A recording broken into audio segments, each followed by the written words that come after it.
And I think Hangouts is live on the air. I think we've got Nice. this, Devin. You ready to start this show? I am ready to start the show. In five, four, three, two.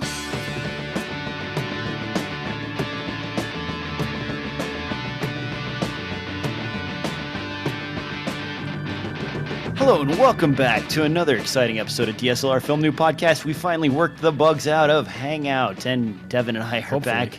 I think we have, unless for some reason a signal pops up that says we've both been kicked out of Hangouts permanently.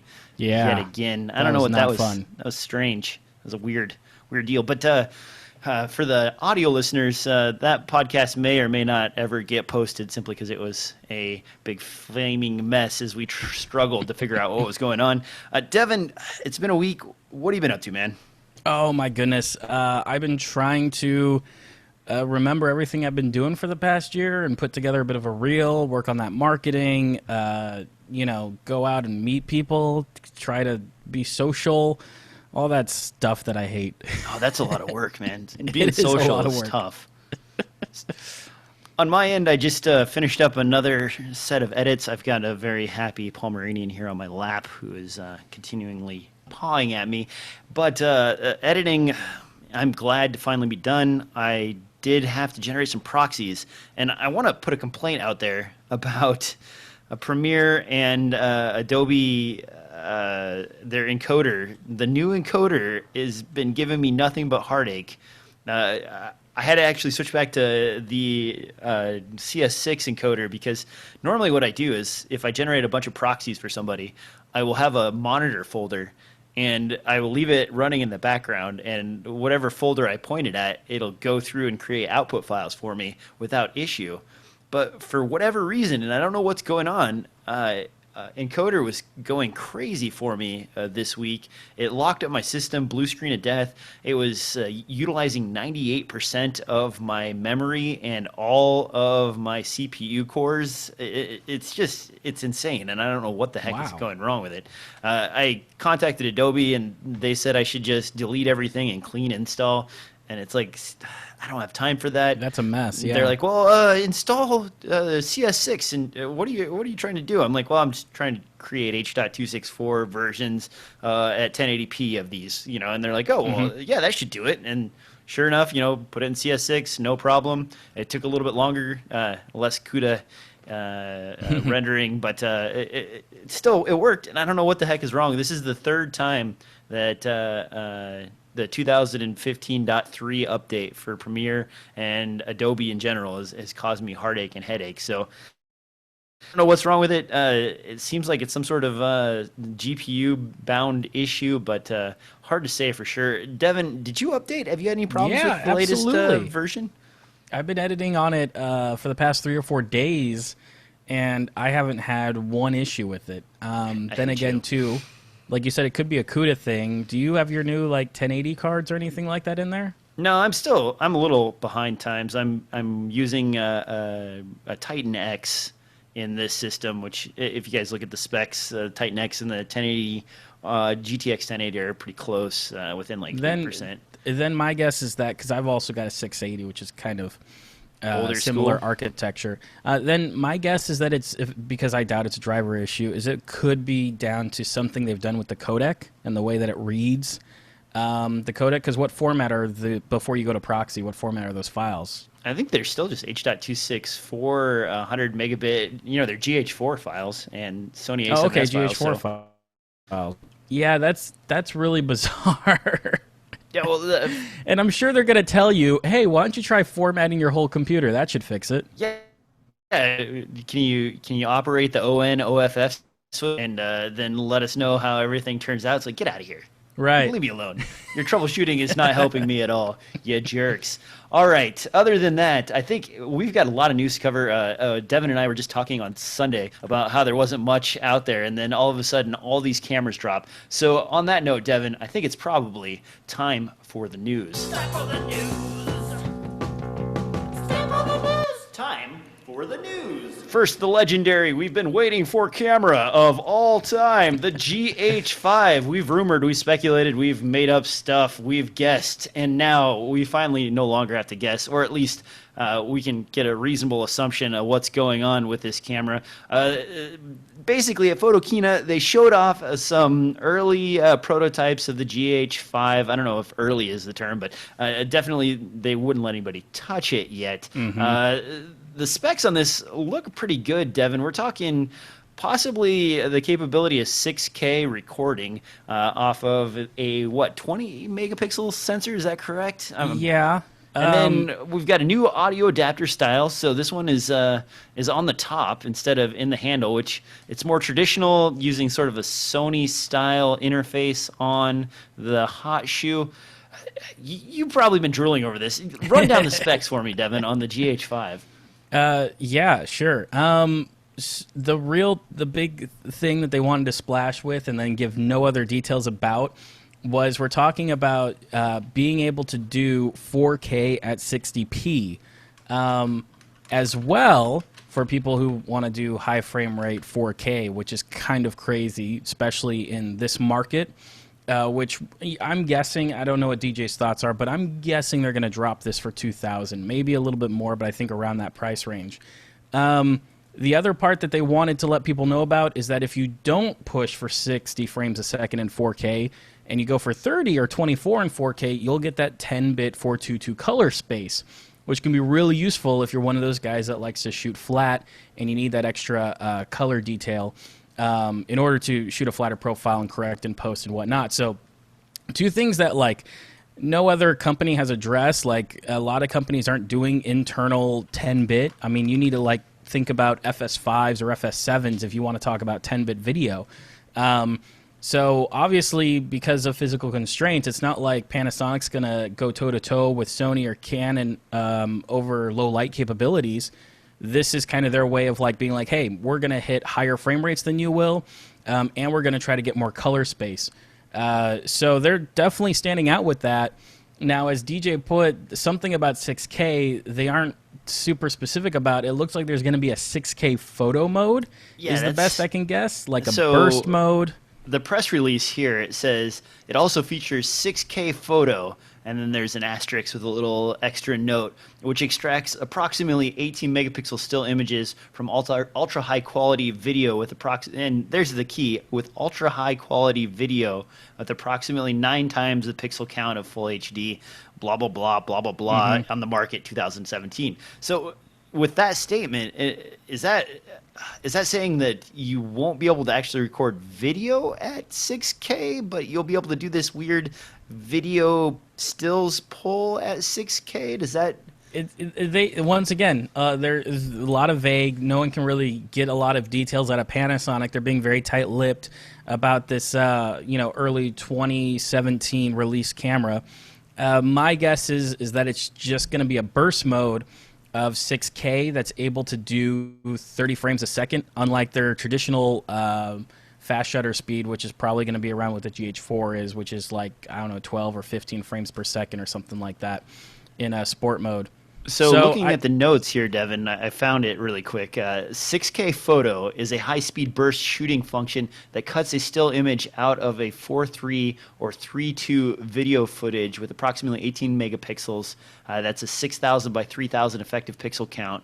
That 6K image manages the new 6K photo, is what they're called. So it does sound like it is shooting video, just not in an aspect ratio that would be useful. But it says burst, which makes me think we're talking like a second or 2 seconds. So, right? Because I don't know. This is really cryptic. I kind of want to know what the hell they're talking about. It could be what they're saying is while you're recording video, you could trigger a 6K burst. So that, because that's a step above, and it does sound like something I think Panasonic would do. Because some people enjoy having I'm going to shoot something at 4K and I'm going to take a picture while I'm in video mode. That seems to be pretty popular with smartphones and a few other types of cameras. So I could see that happening here where they're like, well, we'll go one above that. We'll let you shoot 6K photos while you're recording video in whatever mode you select. So, because like you said, the aspect ratio is off. I imagine they're kind of utilizing almost the full sensor there. But it could be part of the reason why they keep saying videos, because it can be done in video mode, allowing you to get those high-quality stills while recording a video. Well, a number of the listeners chimed in when I was speculating about 6K that the aspect ratio wouldn't quite work out for a micro four thirds sensor. And maybe that's the case right here. That's sort of what it seems like. Yeah, It'll I be mean, interesting to find out if that's, how they're going to do that or what it's all about. The other thing these that's, oh, go ahead, Devin. these what I'm really interested in is what's the format they're going to shoot here, because we're still talking H.264. I imagine we're talking some high bit rates. I mean, if we're talking 4K 30 10-bit, in order to make 10-bit useful, you need to throw a lot of bits at it. And I don't necessarily, it could be possible that they're upgrading the 4K like we've talked about before. So instead of doing a basic or baseline version algorithm of H.264, they could be doing a mainline or a more advanced one so that they're making better use of the bitrate. But in any case, I imagine that if you want to shoot 4K at 60 or 4K 10-bit, you might have to get those really fancy SanDisk cards that people throw in their Blackmagics for shooting ProRes and whatnot.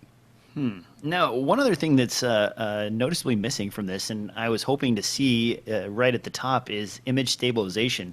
Panasonic's been doing a great job with the 5-axis image stabilization, as well as their quote-unquote hybrid image stabilization, which is, in lens plus the 5-axis in camera. We saw that on the GX85, I think even all the way down to the LX100, as well as the GX8.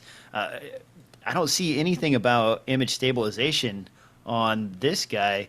Do you think that's a compromise with the amount that they're requiring from the sensor as a reason to draw back that particular piece of tech?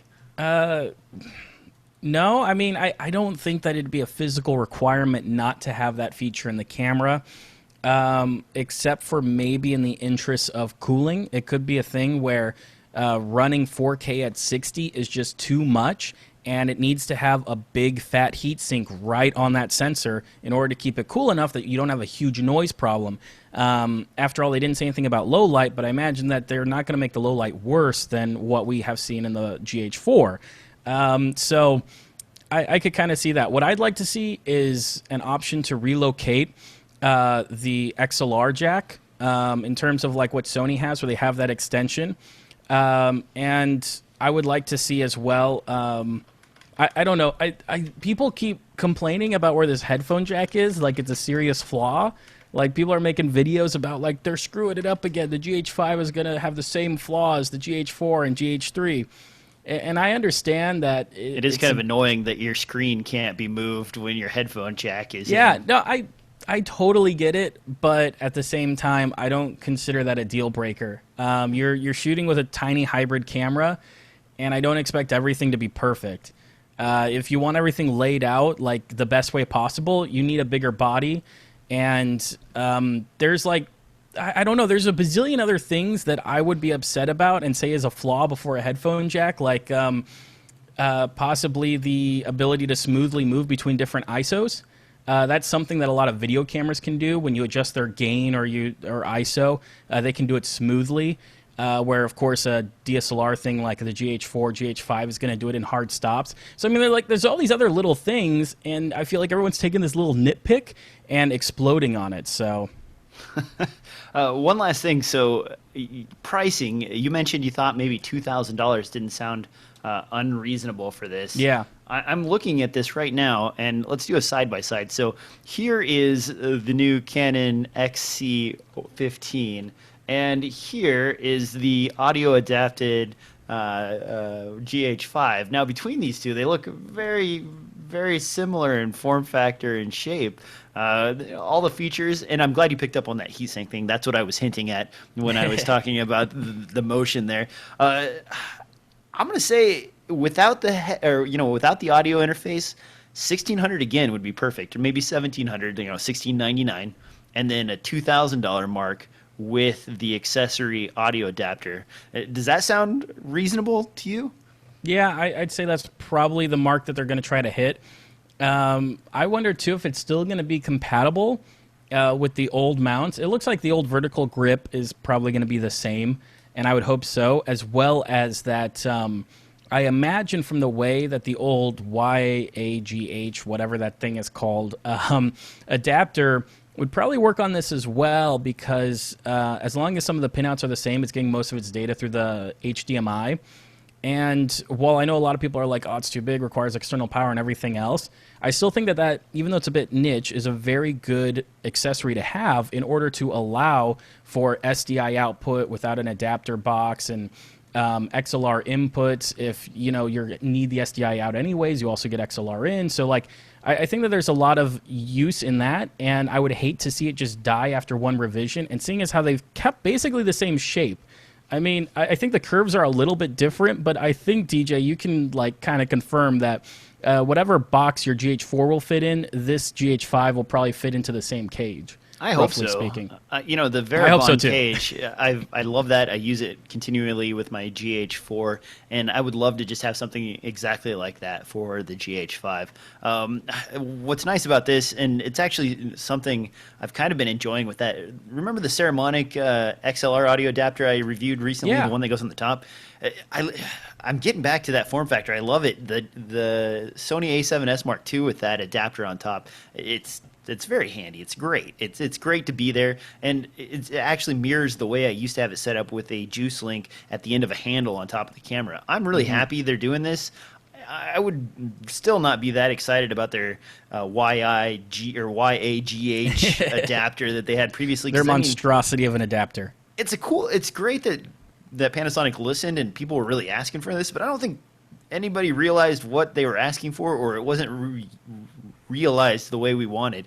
I always envisioned it as two batteries with XLR inputs on the bottom, and maybe a couple SDI input output, whatever. But instead, we have to use external power, and as soon as you go to that, that makes this whole camera a beast and hard to use and a pain in the butt. So I'm not really excited for that thing ever unless they reinvent it, do something nice with it. This audio feature on top is perfect, getting better color out of the camera itself, 422 at 10-bit. I mean, that's bringing this up to it's Big Brother competition almost, Yeah. As far as internal recording goes. Now you don't really have to make that sacrifice or compromise, and you don't need an external recorder necessarily to get away with just shooting with the GH5. Now, last thing before we move on, this camera has never been a beast in low light. Do you Right. think with the new and I'm guessing at this because I read Sony's sensor announcements, and they recently released the SYLX something or other sensor, and now it's using the backlight illumination as well as some other features to help enhance low light performance. And we have sort of seen in the GX85 early reviews and still images good low light performance down to 3200 ISO, and in the case of some of the new Olympus cameras, even 6400 ISO. Do you think we'll be able to enjoy those updates in the GH5? Or is that pushing Well, to me, that's hard without Panasonic, because the sensor, with them going with a different sensor and stuff like that, it's anyone's game. Like, it could be a thing where this has worse low light than the GH4 does. As tragic as that would be, that could be a very real possibility, considering the 4K shooting and the new sensor and all that kind of stuff. Keep in mind, too, that you have a tiny package and you don't have a fan. Some cameras in this, oh man, is it mirrorless? I forget what. There's one or two cameras I came across now that actually, or the GH4R. Doesn't that have a fan that kicks on? The GH4R? No, the GH4R is just the version of the GH4 No. that's sold with the Kodak. With the V-Log. Kodak and the unlimited recording, the American Yeah. version or whatever. Yeah. Then there was another camera that has a fan that turns on. Are you thinking of the A6300, which they're selling cages now that have a built-in fan to cool it because it gets so hot it overheats? No, but that's typical Sony, right? They overheat like crazy. If there's a company that should put fans in their cameras, it would be them.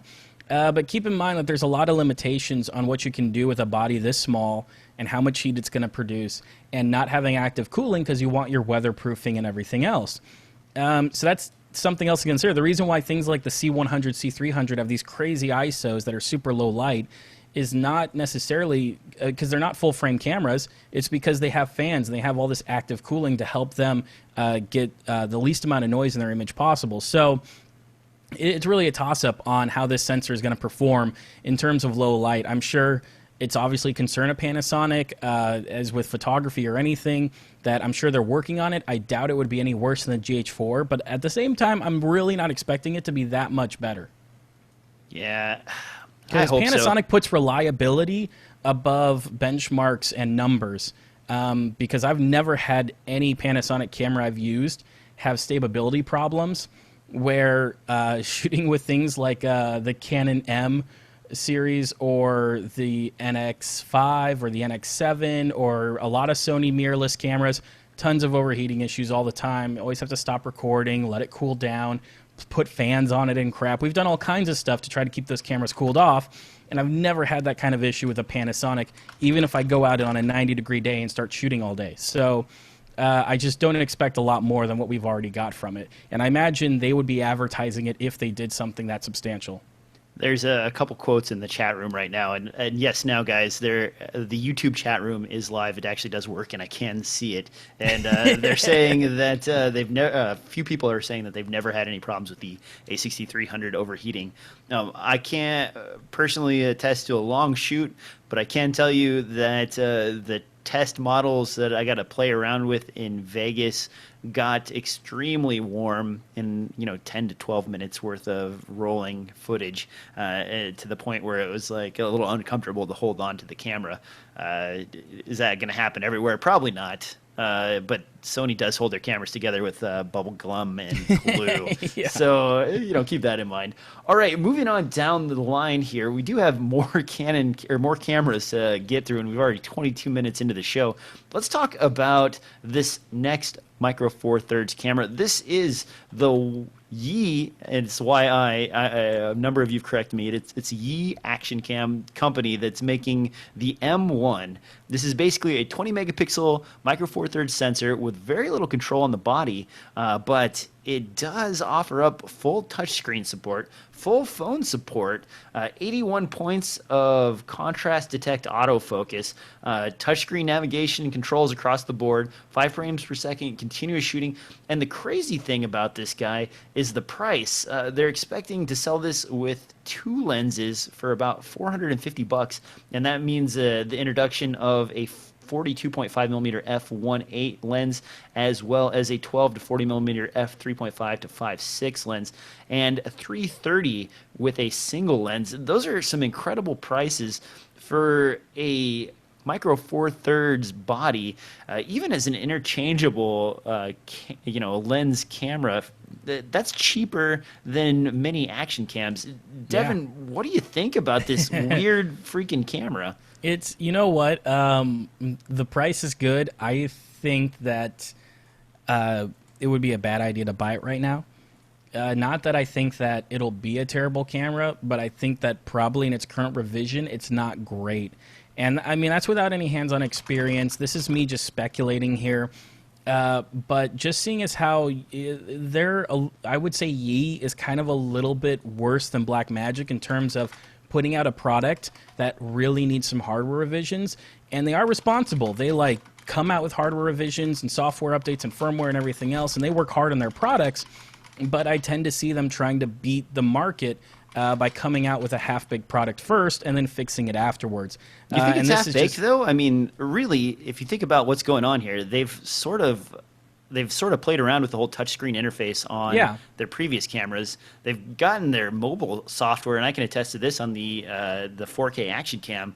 It's good. It's one of the best mobile apps, and it picks up faster than anything else I've seen. And their interface is always being updated continually. There's been like 15 updates to the freaking.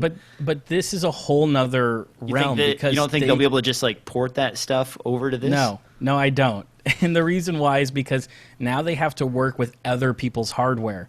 As you've seen with your Zcam and other things, lens compatibility, focusing performance with different manufacturer lenses suddenly become an issue. Like I don't know how much testing they've done. Maybe they've made a perfect product and this thing can focus in just a couple of milliseconds and everything's great on it.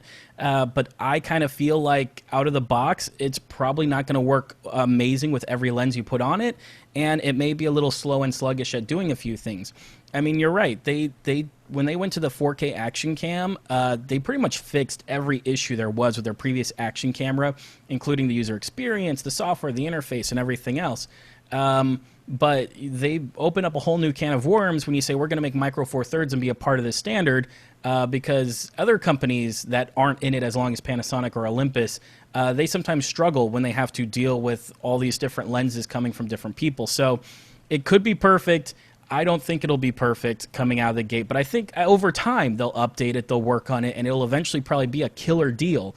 But nothing we'll say except for time. I would posit, and this is just me thinking about different companies in China making stuff, that they're at least partially available access to some of the firmware that was probably going into stuff like DJI's mirrorless camera and some of these other ones. In fact, the Zcam, the one that I complain about, and I'm actually doing this podcast on right now, was one of the first companies to get out there and do this.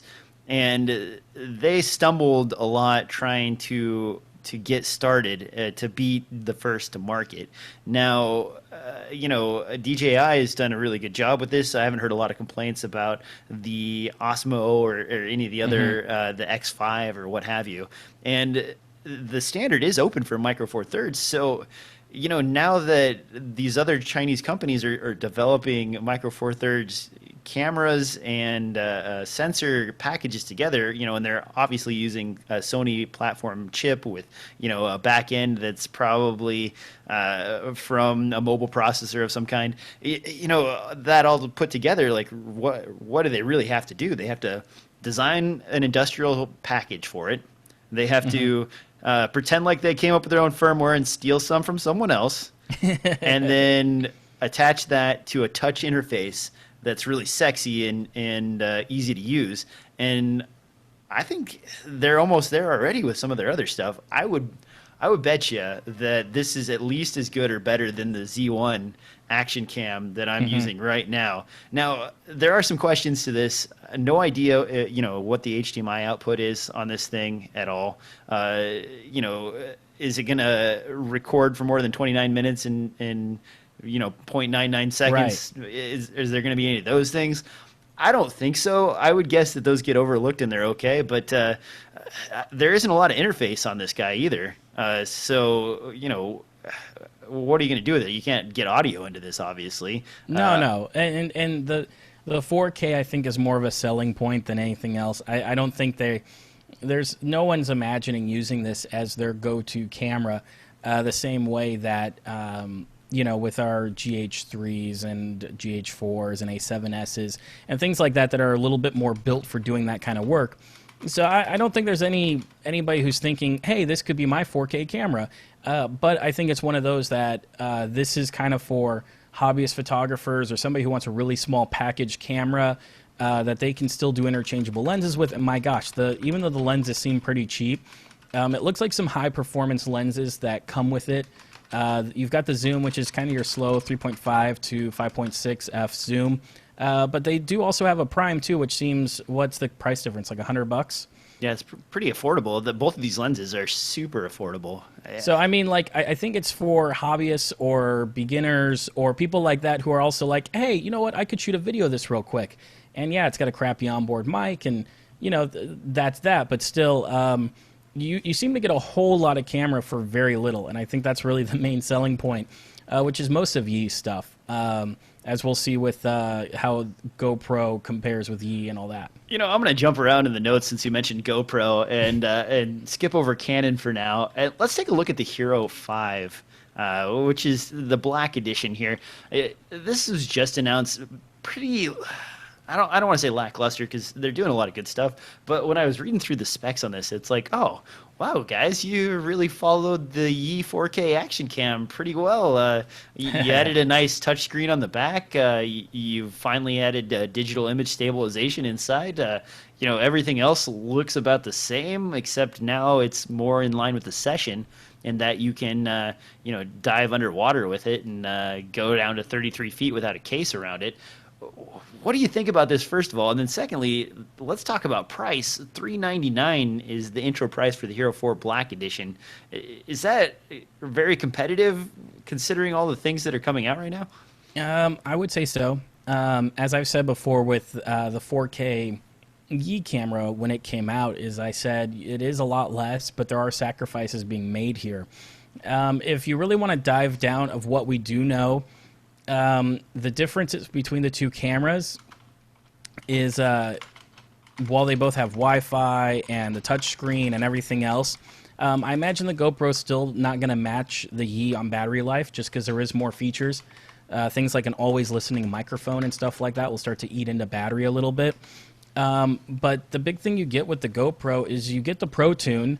You usually get a bit more control over white balance and things like that. And the GoPro lets you crop the sensor. And that's something the Yi doesn't let you do. You can go narrow. You can do a medium shot. They both have wides and I guess super wides.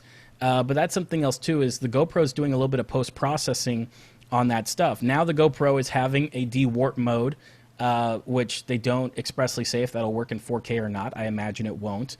And then their internal image stabilization, I haven't been able to find it anywhere, but I imagine it's going to be just like the Yi, where it only works at 1080p or lower, and you're not going to get that digital image stabilization at the 4K correct. resolution. Now, there is one stipulation, and I might have misread this, but when I was going through all of the press releases from GoPro, it seemed as though you could still capture in 4K, but because it was recording the position information, you could go to stabilization in post at a 1080p image.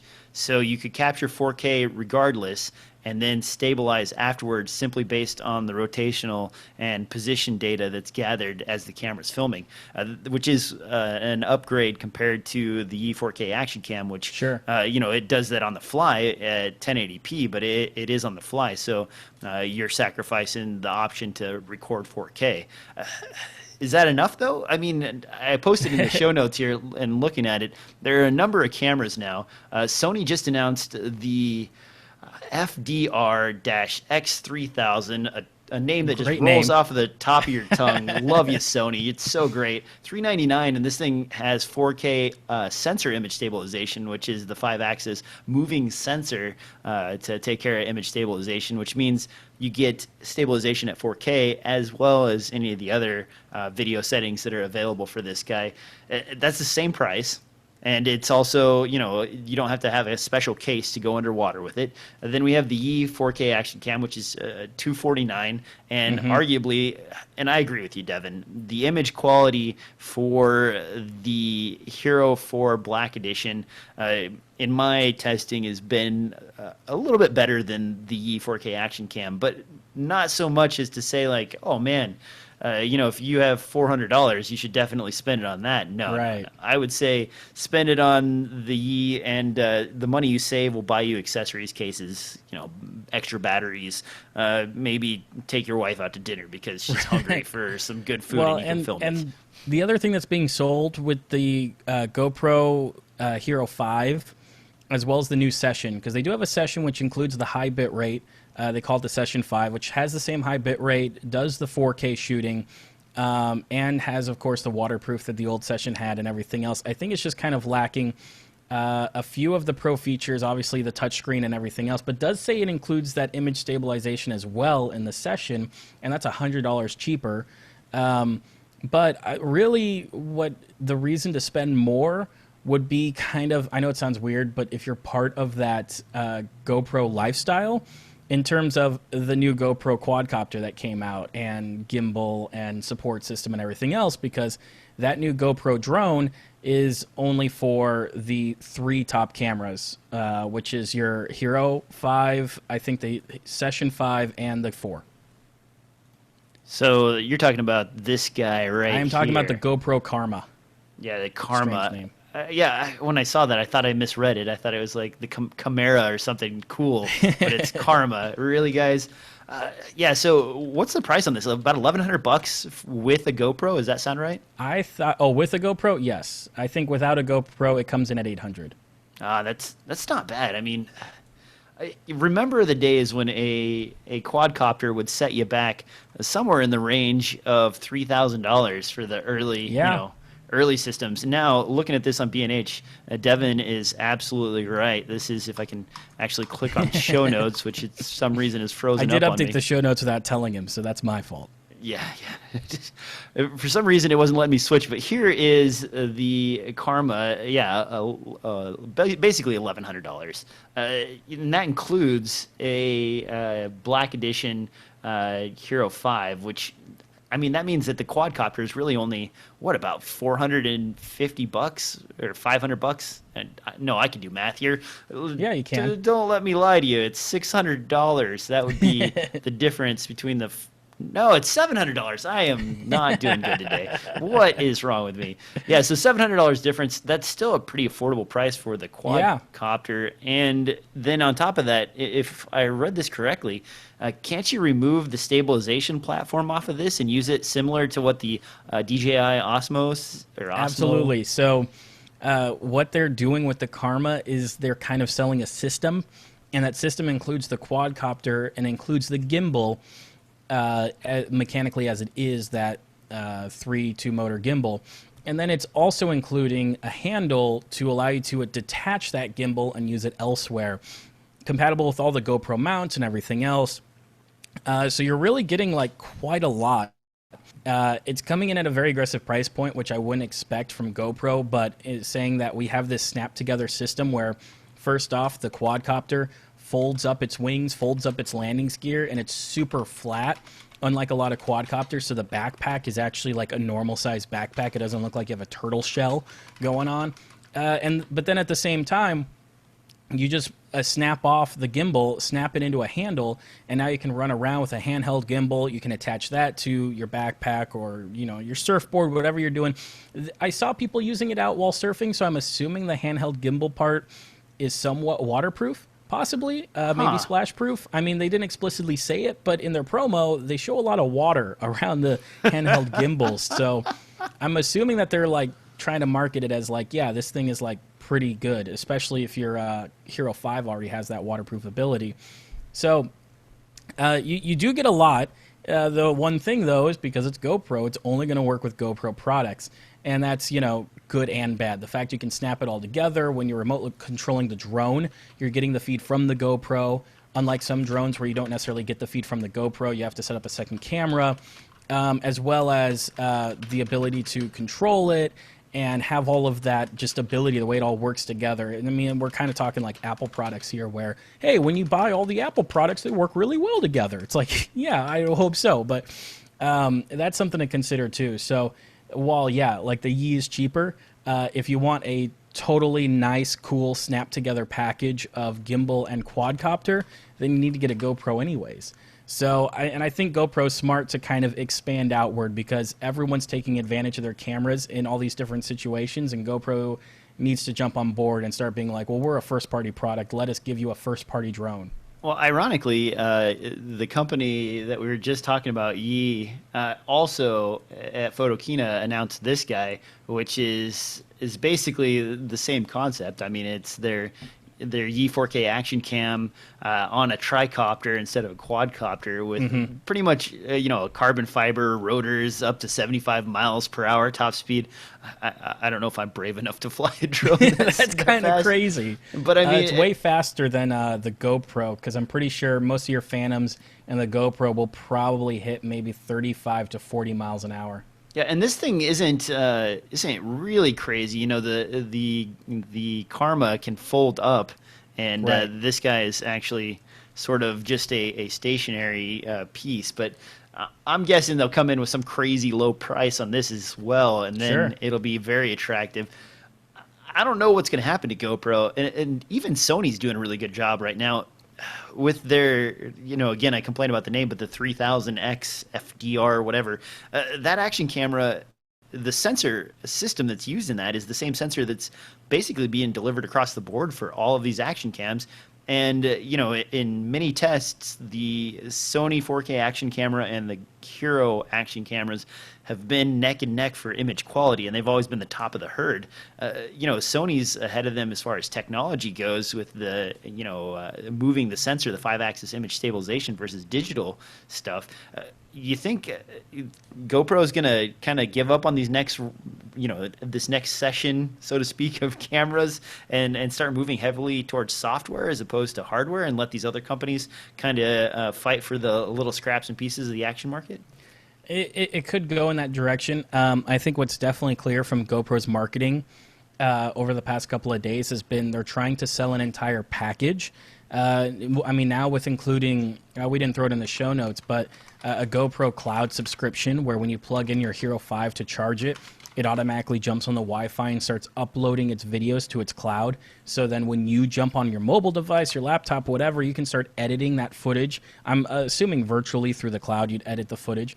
That is GoPro's trying to sell this whole really easy way to make your awesome GoPro videos, and so they're trying to sell it as a lifestyle. They're buy our GoPro cameras to capture it, use our GoPro software to edit it,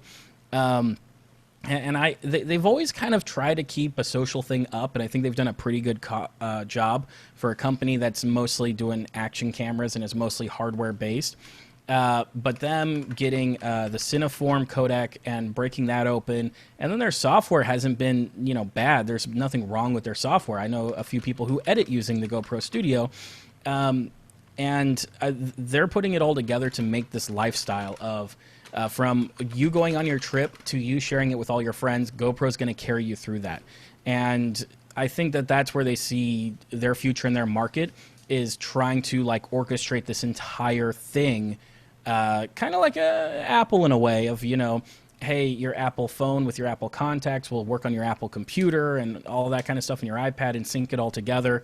So this isn't a new concept, but I think GoPro's trying to do that because that's something they can grab a hold of where you don't necessarily get that from someone like Yi or something like that, where it's like, hey, here is the GoPro camera, or here's your Yi action camera, and that's it. Yeah, I don't know if that's an attractive enough option, though, to bring people in. You always think you want those cloud services, and then when you get them, you're like, what do I do with this? A number of times you've almost talked me into that whole edit and share system that you like using. And and in the end, I end up going right back to Hangouts and simply sharing my screen and doing the work the old-fashioned way. And I always think I want something like that. I always think I need the next, computer intelligent AI system to go through my stuff for me and make the best cuts. But when I'm done, I'm like, well, I actually want to do this myself. And right. Subscription-based stuff gets so freaking expensive. They nickel and dime you to death. I'm looking at my own bank account right now and realizing that I have 15 or so subscriptions from $1 all the way up to $9 a pop, and I might as well have cable. I haven't had cable in years, but I'm spending $100 and some a month between my Adobe subscription and a couple of podcasts I contribute to, and a number of other things that I subscribe to, including and I'm actually did I tell you I finally got rid of my my Google Drive subscription? What? I didn't have. Okay, so here's the pro tip for you guys out there, and this is not camera related, but I'm going to throw it in there anyway. If you write over 200 reviews for restaurants, you can get a 1 terabyte subscription for free from Google Drive. And I went ahead and sat down while I was sick one day, and also while I was on the plane, and while I was sitting at the airport, and while I was on a layover, and I cranked out as many reviews as I could of restaurants and bars and so on. And, pushed it over the limit, made it to the 200 mark, and now, bam, 1 terabyte of free G Drive space for life. So that saves me $2 a month because I'm a cheapskate. There you go. I don't know if it was worth the work. Now, speaking of worth the work, Canon has been trying for ages to create a mirrorless camera that does not suck.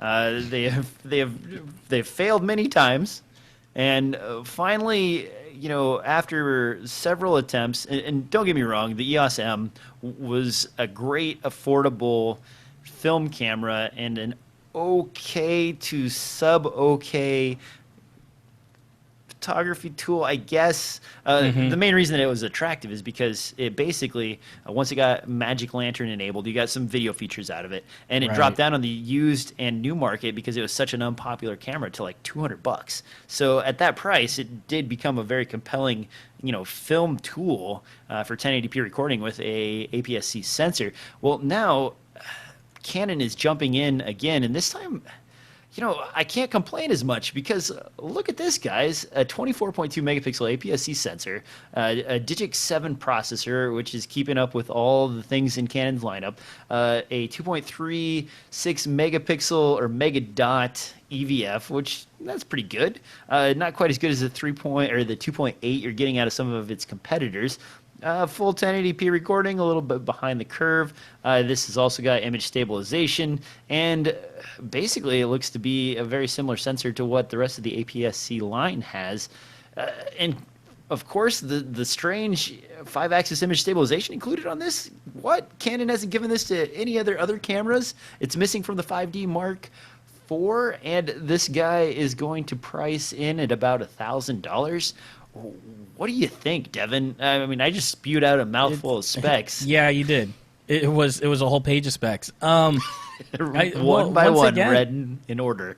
If you like Canon and you're part of the Canon camp, then I think it makes sense. But that mirrorless format, what's it called? Is it called Canon M? Is that Yeah, what they're M is their format, so EOS M is EOS the M. lens type. And so it's just I think haven't they been like kind of slowly expanding that lens lineup and everything else too. I just don't think there's a lot of adapters for EOS M, is there? Well, okay, so first of all, let's back up. There are about, and somebody's going to quote me and then say that I was wrong, and I probably am, but there's at least off the top of the noggin, I can think of 4 lenses that are dedicated to the EOS M system. Those lenses, there's a couple of primes and a couple of zooms, as far as I know. But the pinout for the mirrorless version of these cameras is pretty much the same for the sensor interface as it is for the regular EOS lenses, the EF and the EFS lenses. So you can basically use an adapter that just has electrical internally. It's a very cheap adapter, maybe $20, $40 on the used, on the third-party market, to flange out to any of Canon's cameras, and then all of them are compatible. Autofocus, everything is all 100%, no issue. The flange distance, again, is also very similar to what you get out of a A7S Mark II, Mark I, any of the other mirrorless cameras. So adapting any manual focus lenses is pretty easy on this guy. If it's anything like the EOS M, which this is the exact same flange distance and platform, you can put FD lenses on here, for God's sakes, and utilize the APS-C sensor, which FD lenses, while they're radioactive and will probably give me brain cancer in the future, they're super affordable, right? No, that's a good point then. You know what? It doesn't seem like that bad of an offering, though.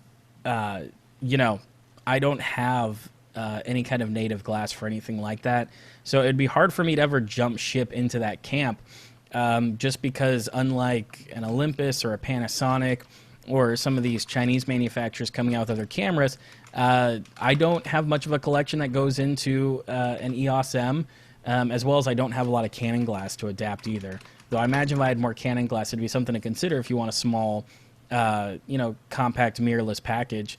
So no, I don't think it just doesn't seem to be unique. I mean, all the specs you've read is the kind of specs we saw for mirrorless cameras last year. So it doesn't really seem to be sparking any kind of inspiration to run out and buy it. Now, I guess the competition here, the camera we were mentioning, a hot topic, the A6300, that would be probably right across the board in price range, sensor size, and so on. But it offers advanced features like 4K internal recording, and do you know what the audio interface or any of that is going on with this camera? Because I didn't see anything in the notes I was looking at for this. I mean, they mentioned video, but do we actually get a headphone jack? I don't believe you do. Don't quote me on that, but I'm looking right now at the specs. I Anybody in the assumed we chat room didn't. wants to jump in and give this information up, that would be it has a awesome. microphone jack. It doesn't have headphones. Yeah, that's what I thought. So Yeah. so you're in the same boat as the A6300 as far as Right. recording. I don't know. It's a weird camera.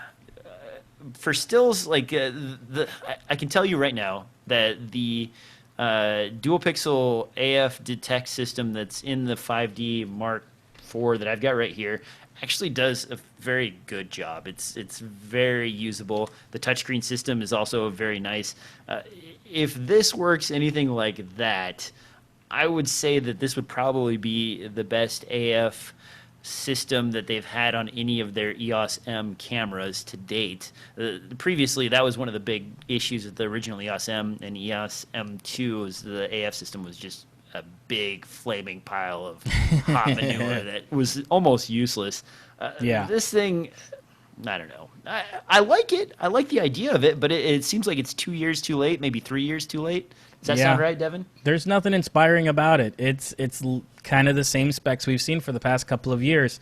I mean, if it said 4K, that'd be something different. Even though it's not a video camera, it does have a microphone input. If it said 4K, that would be interesting. That'd be an option.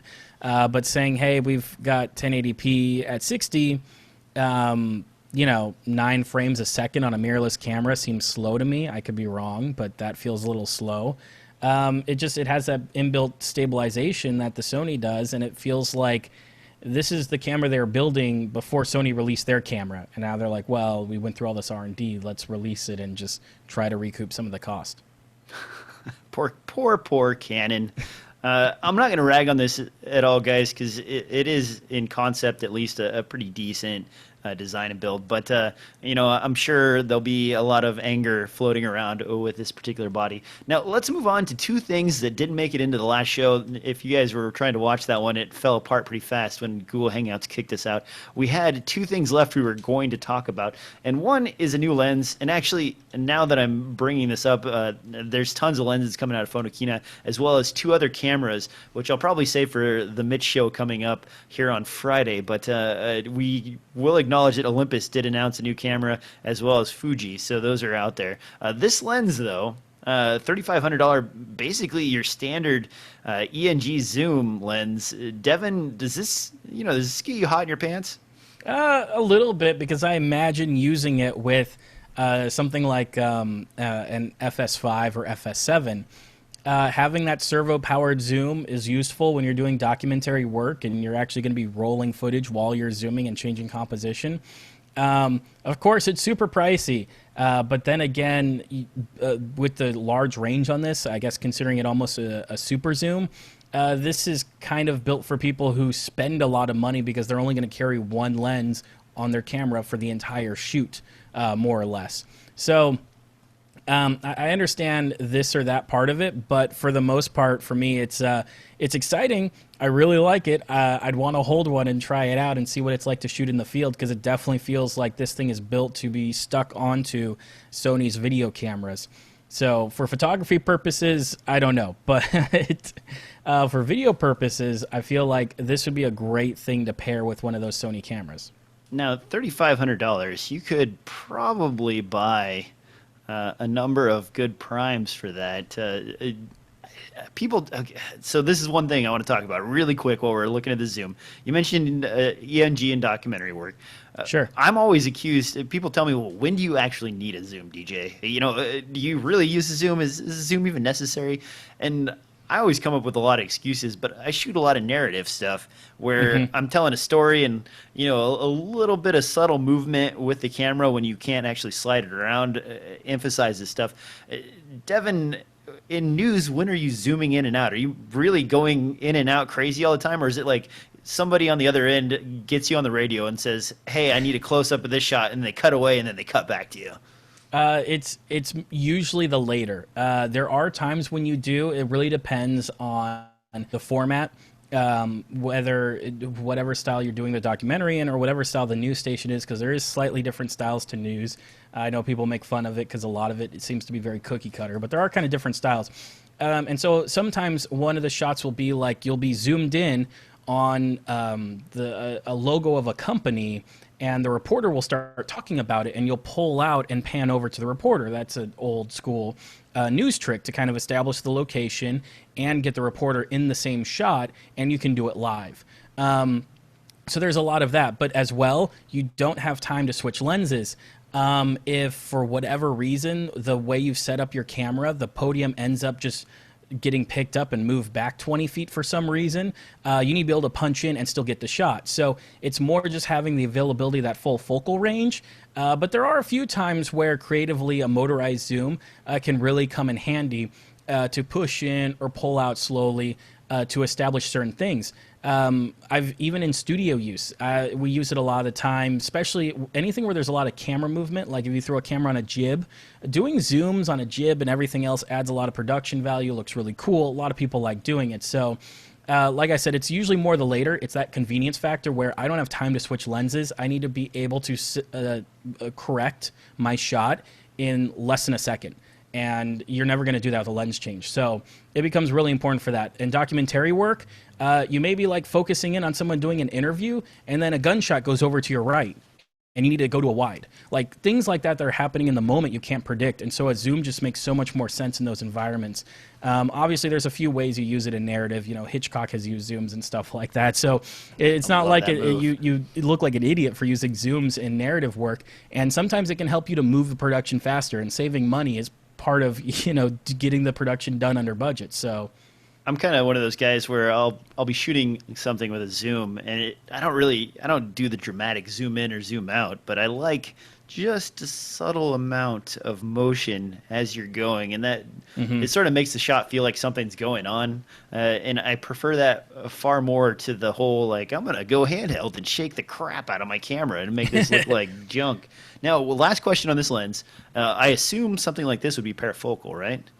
Yeah, that's what, while they didn't strictly say it, pretty much all the specs I've checked out and all the use case and everything else, this doesn't have like, you know, where the iris steps down as you zoom in and out and all that kind of crazy stuff. It seems to really be built like a proper ENG lens that you can zoom into, zoom out of, minimal breathing, parafocal, maintaining focus all the way. So a lot of that kind of stuff. Because that's part of it too. A lot of people don't realize, like when you zoom in on a lens, it's a very small thing that most people don't care about and don't notice, but some zooms don't even zoom into the middle of the frame. They zoom slightly off.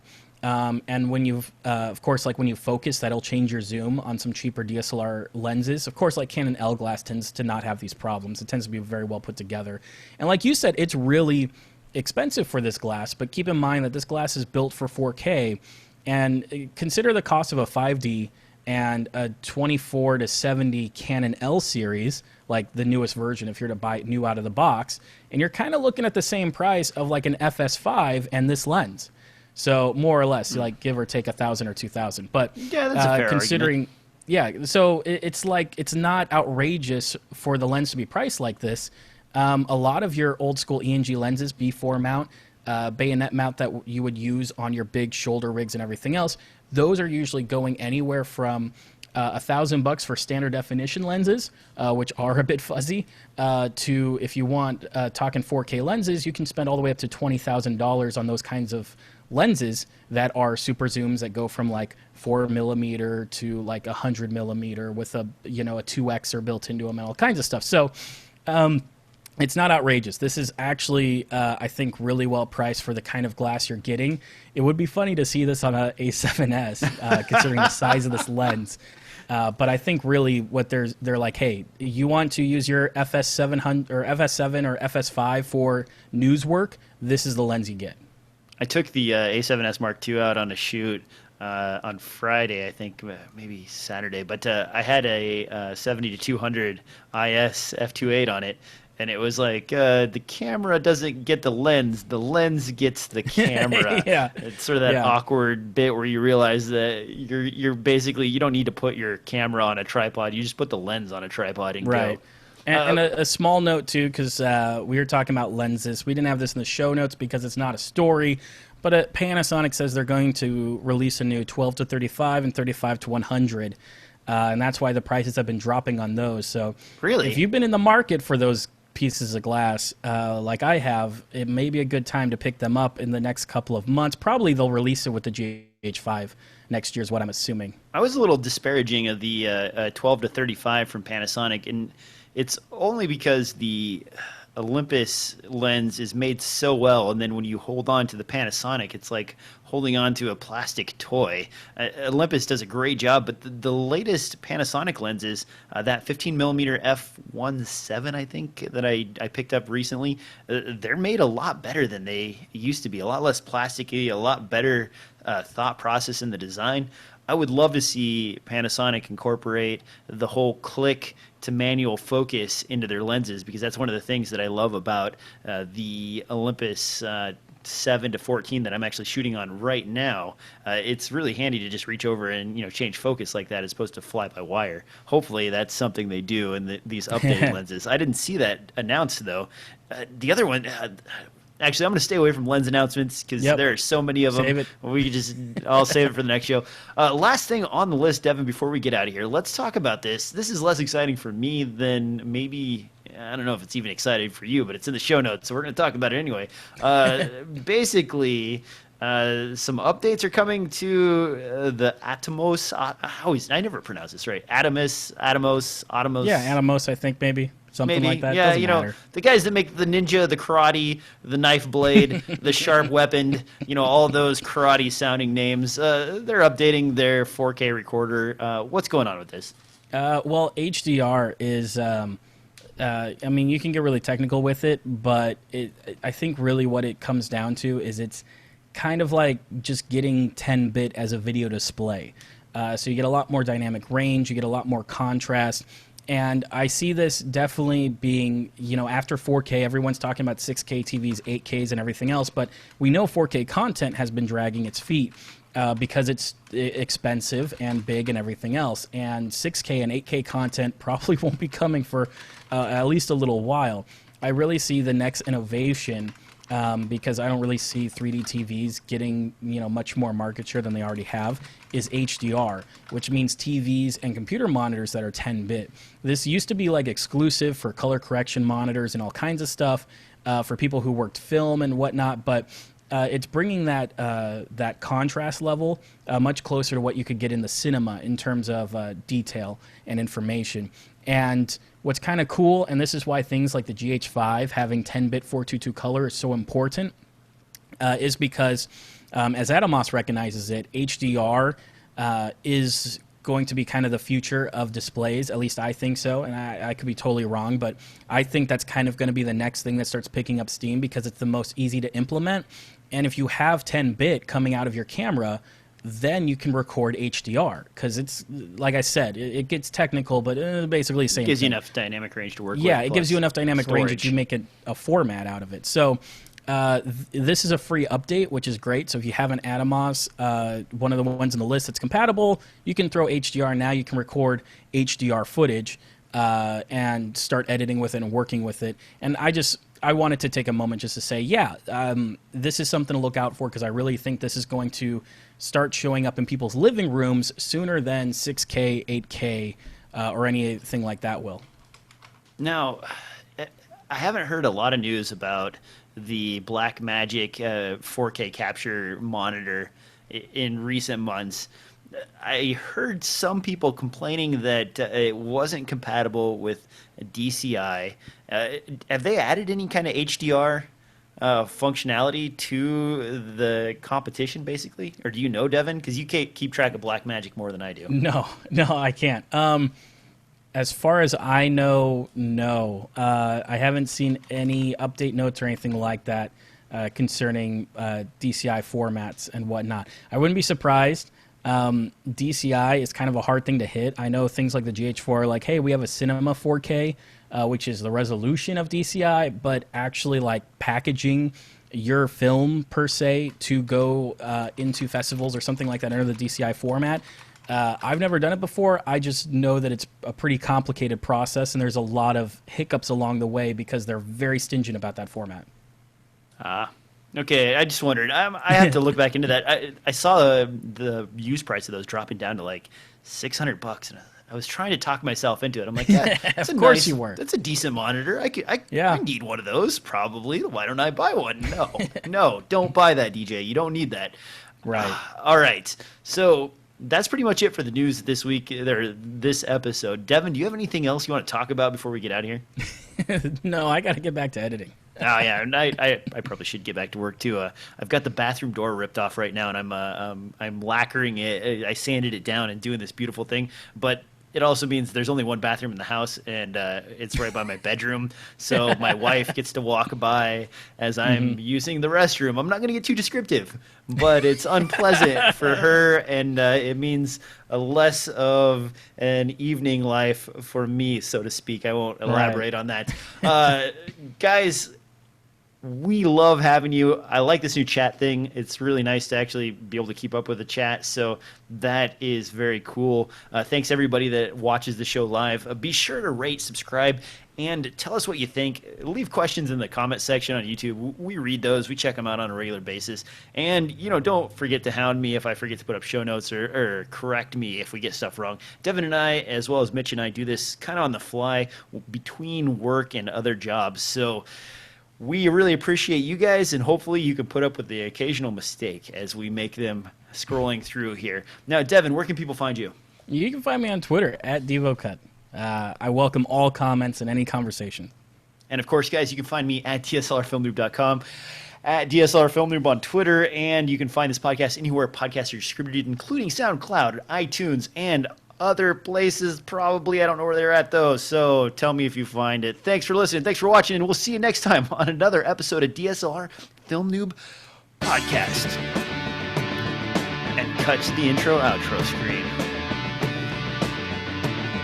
Devin's supposed to design some motion titles for the show eventually. I'm working on it, all And right? that could be beautiful.